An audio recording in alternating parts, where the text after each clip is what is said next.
Secunderabad civil court ముందు Secunderabad bar association ఆధ్వర్యంలో న్యాయవాదులు ఆందోళనకు దిగారు.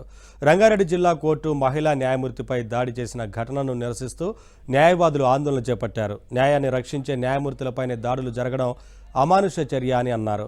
న్యాయవాదులు న్యాయమూర్తులను కాపాడేందుకు ప్రత్యేక చట్టాలు తీసుకురావాల్సిన అవసరం ఉందని అభిప్రాయపడ్డారు. ఇటీవల జరుగుతున్న ఘటన దృష్టిలో ఉంచుకొని ప్రభుత్వం కఠిన చర్యలు తీసుకోవాలని డిమాండ్ చేశారు.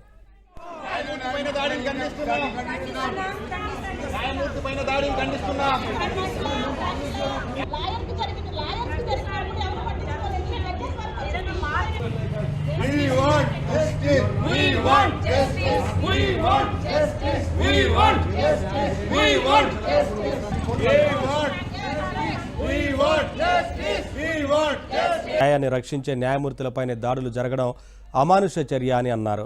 న్యాయవాదులు న్యాయమూర్తులను కాపాడేందుకు ప్రత్యేక చట్టాలు తీసుకురావాల్సిన అవసరం ఉందని అభిప్రాయపడ్డారు.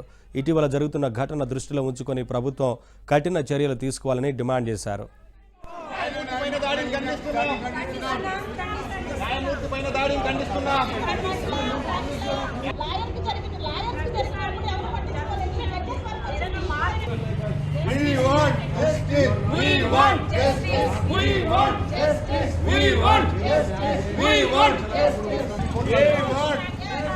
We want justice.